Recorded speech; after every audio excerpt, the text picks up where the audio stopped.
everybody. Welcome back to Democracy X Innovation English version again. I am with Kwan Khao today. Hello. Hello, say hello to our listeners. I think today we're gonna start the English version again for this month as it is the beginning of December, right? Yeah. Yes, right. So because we miss our English audience so much, so we're gonna try to update the situation in Thailand in English for you guys. A couple of days ago, we went on a field trip again. This time it's slightly different because we observed the local elections for the third time from last year as we went to the PAO elections, which was Provincial Administrative Organization, or in Thai we might call it อบจ องค์การบริหารส่วนจังหวัด. This is like English vocabulary daily. And the following from the PAO, it was the municipal election. เทศบาล การเลือกตั้งเทศบาล both executive and the member of their council. So this time it was sub-district administrative organization or SAO, or in Thai we call it อบต. You might have seen them from before news drama show in TV. There's a lot of อบต. There's a lot of ผู้ใหญ่บ้าน because they were in our mainstream media. They were like a big powerful in the village suburb area. They're like the village head, the leader village. Yeah, and they have power for the people. Anyway, so the local election in Thailand, they are divided into like 5 stage, 5 level. Type. Yeah, but I would like to call it level because they have like their own hierarchy, isn't it? So we got the อบจ or the PAO one, which was the like the biggest, the highest. And then we got the municipality, the second one, and then we got this SAO, the sub-district. And then another one is the special district, which is Bangkok and Pattaya. The election are yet to be held, but we assuming and like hopefully that it will be coming along, probably like before the next Mid of next year. Yeah. In the middle of next year. Yeah, so that is the 5 level that we are looking at in the local election of Thailand. And so for now, the one that we went on field like last weekend is the SAO, and we went down to see how the election was being conducted and the atmosphere of the people and like is there any situation concerning any worrying or anything at all? Are they enthusiastic to vote? So just to let you understand that some areas they might be in the area of the municipality. So in some areas, they are still in SAO. This is actually pretty confusing even for me at the time, even for me working on this like local election project, and it's still very confusing how they dividing the area. The area and like the population, because you see like one of the SAO, the sub-district, right, have a really, really large income. Yet they still consider themselves a sub-district, but not the municipality, right? The Suvarnabhumi. The Bang Pli. Yeah, and they're really rich. Bang Phi. Yeah, they're really, really rich. They earn like more than 100 million baht. And that is the sub-district. Because Suvarnabhumi International Airport. Or Bangkok Airport. Bangkok. Located in the area. Yeah, located there. In the territory. So just to let you know that PAO or Provincial Administrative Organization was the whole. They have the area or the territory as the whole province. Yeah. Right? And the municipality or SAO only have the certain area inside the province. So we could say that maybe sometimes the sub-district may be larger in terms of area in municipality, and sometimes municipality has a larger area, so it depends on populations, incomes, and like various factors that but again though it's have like this power play, political play, influence on whether they want to be classified as a sub-district or municipality too, because like they earn from the budget, right? The budget from different type of local administrative office they are. That's why sometimes they prefer to consider themselves as a sub-district. Yes, so that's the thing. Like this is like the first guideline before going in the field. We're not even step our foot down to the province, and we have to understand these terms, like how and why do people are so enthusiastic to be part of this election. And it's really, really diverse, isn't it? Like,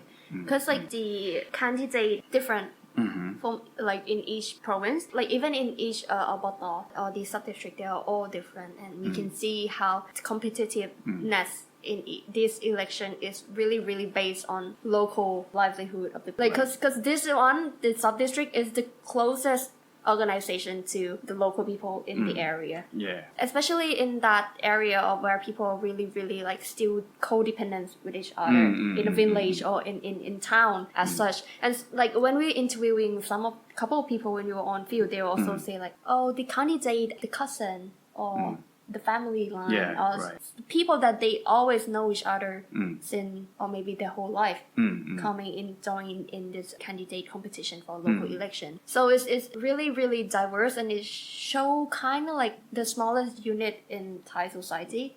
Like the bigger your family, the bigger people you know in the area, the more likely that you chance that you get win by this one. So it's really different from the other local election where there party involving. Right? This one, I'm not trying to deny the fact that there's a party involved. Okay. But from the point and from the picture that we see, it's more like local issue where party may be coming to support, but not fully to the extent like the provincial or the municipality local election. They don't really show their logos, their face that this party support this candidate. But you know, maybe in the background, maybe they do support. Because I saw the news like the Gao Gai, right? Yeah, the Gao Na Progressive Movement. Yeah, Progressive Movement. Yeah, that was the English name. They have English name. So they come out and they claiming that about 38 won the seat in the sub-district.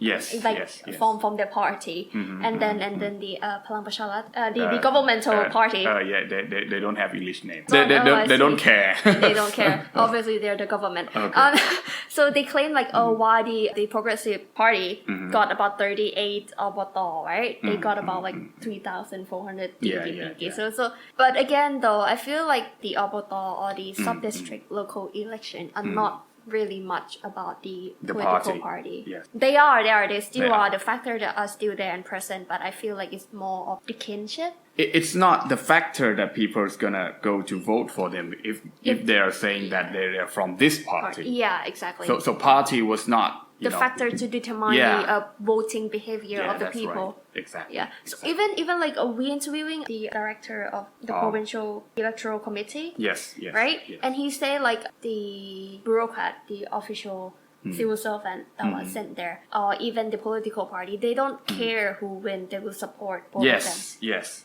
In the area. Yes. Yeah, both the government office and the party. Oh, you mean the big political party? Yeah. That have influence within in that area. Okay. They don't really care. They don't really care like where you from. They care about like after the election result come out and who win, and they will go they will see and like buy some lunch and then talk and we'll support you. They will definitely support everyone because as the general election that coming up maybe next year or the following years, you know, like these are a very important mechanism for them to drive the elections. Obviously. Right? But what I'm trying to point out is like we see the difference from oboto and the municipality, like political party play an important part before the election, like in the process of candidating, trying to like campaigning, right? But then like in this sub-district, we see that they don't really take part in the campaign, but they just wait for the result and then they will go to you later when the result are out that you are when you are already won. But as Pulipat say was also correct, and I agree with it because like they are the main like mechanism for we should use this word like campaigning of the political party of the big election, like the general election of Thailand. Yes, and as we went to Pisanulok, we didn't tell that like we went to Pisanulok and we see a lots of competitions. You know, like some of them are for the executive, right? We might say like Nayok Oboto in Thai. They call it executive, not prime minister, because like in Thai language, right? It means the same thing. It's the same word Nayok. for calling the executive of SAO and the prime minister, PM. นายกรัฐมนตรี and นายกอบต respectively. So yeah, sometimes the candidate for the executive for SAO, there are only one candidate in the whole sub-district, Yeah. only one candidate. Yeah. There's no competition at all. And you might think that definitely this guy will win, this guy or this woman will win, like The candidate. Yeah, this candidate. Yeah, they definitely win because they are only one.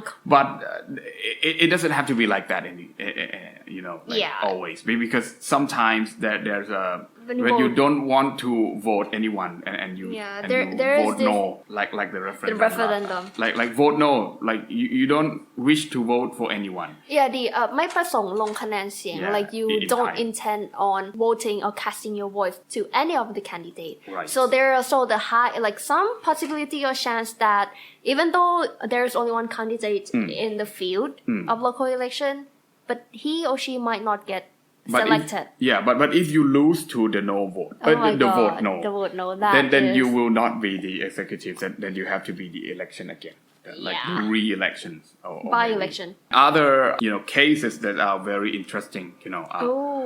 Like also in Pisanulok, but different Yeah. SAO, different yeah. obata.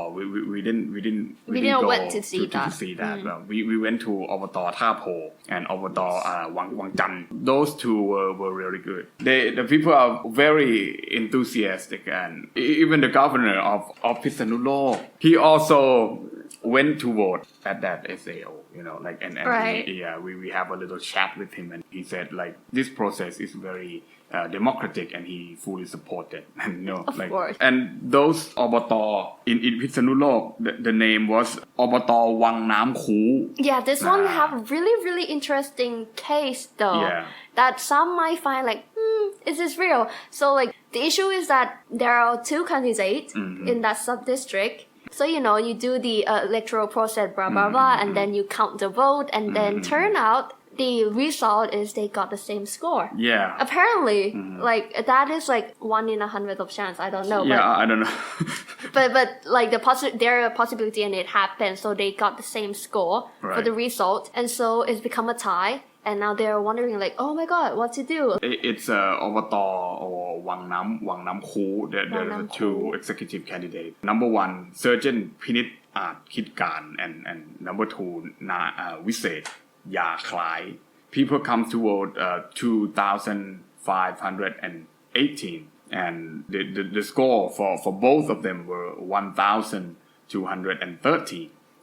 Like exactly equal. That is like for both of them. amazing. Like that is amazing because like it's not from one election poll. Every polling station combined, and unfortunately they got equal score. Like that, Yeah, how did that happen? it's amazed me so much. Like I but have never thought like this is gonna be happen in any elections. I know, right? To Yeah. have the exact same score. But you know what amazed me more is the way they handle it. Yeah, the way they handle it. From the Local Election Act 2019, first amended. In the section 181 to 183, in the case that they got equal score, they need to use the drawing, like lotto, like a lucky draw. So it's basically just on luck. Yeah, just basically on luck.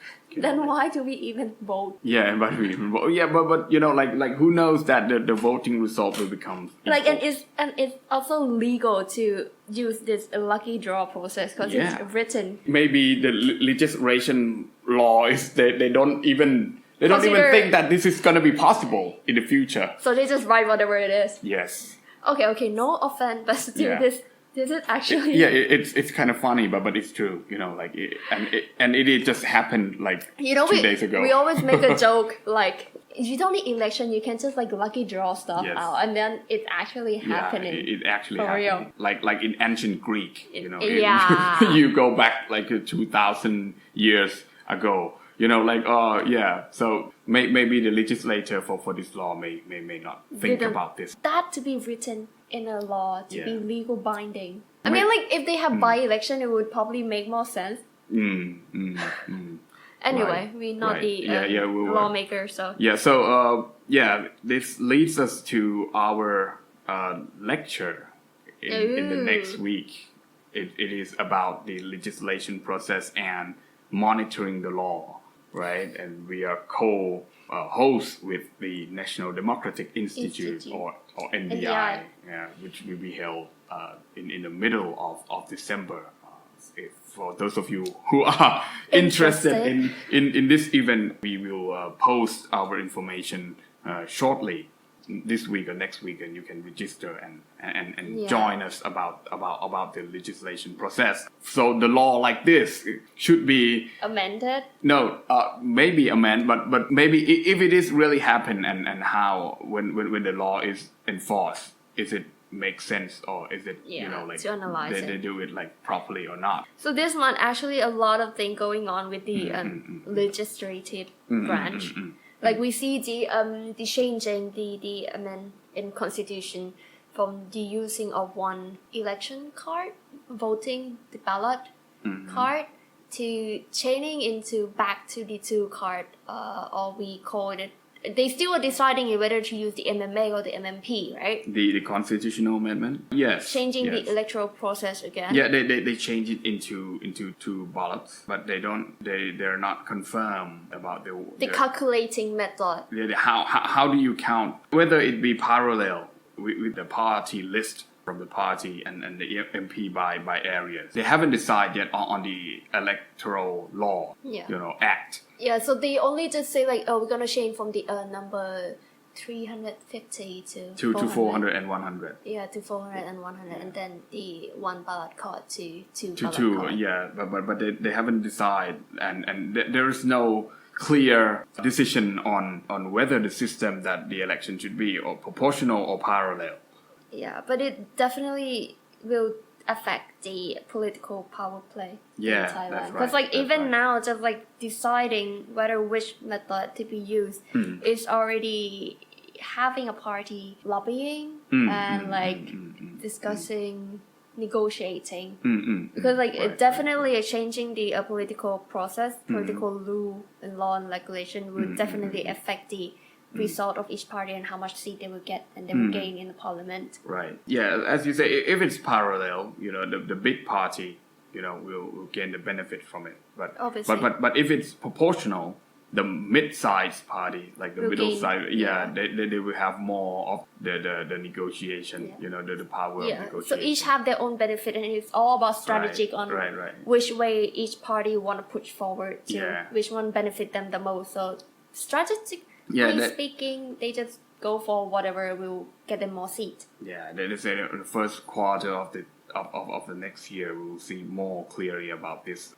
Electoral Act. Anyway, there's also a rumor going on with this ongoing atmosphere of changing the act, the electoral and thingy, right? That there are possibility of parliament dissolution. We might not see the end of 4-year term as planned, and that election might come forward faster than we expected. Because we see the movement of the political party as well, they already campaigning. Yeah, they're already campaigning for the next election, which they don't even know when to come next. But they probably have a hunch about it. Definitely. But they need to be ready every time because we don't know when the government is decide what to do during the time that the Electoral Act is not completed. It's a really fragile time, isn't it? If the dissolution comes into this term, like right now, when the Electoral Act is not yet to be complete, so it may be the constitutional courts will come into play about how do we use the new laws on elections or the previous law on elections, and most likely to be the previous one because the new one has yet to be complete. There's going to be a lot of chaotic situation going on. What about the primary, the law that state the party needs to do a primary vote, etc. It's going to be headache for a lot of political party. Yeah, and us too, who are observing. Yeah.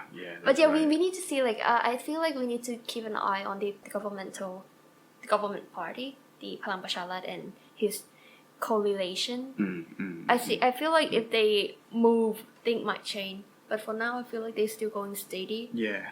I feel like they're still trying to handle their own internal situation and circumstance. There are a lot of issue going on in there with the conflict of interest and the dividing in group within their own party and yeah, but overall they're happy, right? I don't think there will be any dissolution in a short time soon. hopefully They're the still doing okay negotiations with it. still good. Yeah, the deal like still on. the SAO elections, like have a pretty satisfying results for them Yeah. too. So there's no need to move. Yeah. I think the factor will become Bangkok because the key man for the government's side, Is the governor. yeah, he decided not to be part of anymore. You mean Police General. yeah. He To somehow like drop out after all the campaign that he has invested built. in, and I would say invest because he really did invest he a couple really did million or even more than that. Yeah. And then suddenly one day he just like, oh no, I'm out. I got another stuff to do. That is shady. How do you know you live near his house? I always hear like the campaigning like early in the morning. And the most important opponent, right, for the Oh, government the is candidate. Mr. Chatchat Sittipan, because every poll from both sides, we can say like from both like government side Against and for the government. the poll that usually giving the government credit, also saying that Mr. Chatchat would win in the Bangkok governor I don't know. I elections. feel like there will definitely be a lot going on for the Bangkok governor, and it will be something juicy. So maybe Definitely. so maybe the government might think that it's not worth to fight in this Bangkok governor because like anyway they will be lose. But- they are most likely to be lose if Mr. Chatchat is the candidate. But it's really weird, because like if you think about strategically, like Bangkok is a position that the government party or the government side can't lose.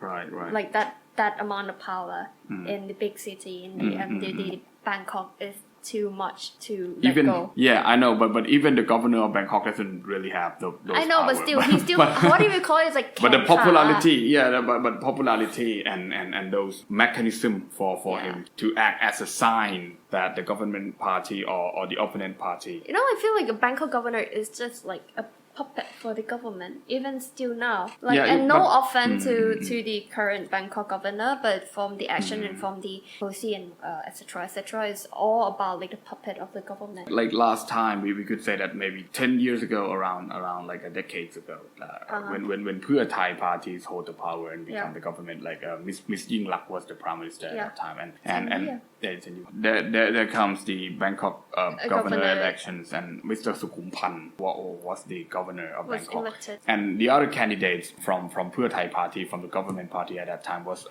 Police General Pongsapat Phongjalern. And at those times, the government thinks that they're gonna win for sure for this time because with all due respect that Mr. Sukhumpat doesn't really have any Capability. his campaign and project about the flooding doesn't really ineffective. So they thought that they're really gonna win, but no, they lose to Mr. Sukhumpat again with the campaign of If you don't pick me, then they will come, like the something one like will that. come back. Yeah. So it's all about something like campaigning, that. isn't it? Yeah, exactly. So and at that time it was such a like a maybe embarrassment will be too much. Shame. For the government at that time that Yeah. they thought that they were really gonna win, but they In didn't. Thai we call it เสียหัวเมือง like to lose the main city. Yeah. It's like the losing in the capital battle. city. War strategy to lose the main city is like Right. to lose your head. Right, etc. something like that. I think this one they will need to give it a thought that how are they gonna make themselves less Vulnerable. embarrassment for the Bangkok governor election. So that's why they try to postpone it as much as they can. Yeah, I'm really like terrified slow that down. we might not have Bangkok governor before the Before the general election, national and that is election. like the worst fear ever. Like, and the Pattaya too, Pattaya. The executive for Pattaya. Pattaya City. But Pattaya was not that like in correlation with the general politic. Yeah, but because they have their own, like territory and The local. power. It's more like The a local power, but not the Yeah. general. But Bangkok is definitely in relation with the general political. I don't know. You go to Pattaya often? Oh, do you? Oh, I don't. Nah. So I don't really care. Oh yeah, but I do care in terms of academic and local politics. You know, Right. like, they just play a very important roles and maybe it will be a leading samples for any other provinces that wish to vote and elect their own governor in the future. Because there are a lot of debate about whether should the citizen have the right to choose their own governor, but not the one that's selected by the Ministerial of Home Office, as in British government that they call it Home Office. Home Office. Right. Yeah, there's a lot of vocabulary going on here to today. learn for today. Quite interesting to see how this, because local election is all about the decentralization of power, isn't it? And so, which is the main theme of the institution. yeah, our institution are really much concerned about the decentralization of the power. But anyway, Yeah, that's it for our elections English episode. English monthly. recap. Yeah, for democracy. X Innovation English editions today. So thank you very much for listening and I hope to see you again very soon. Bye.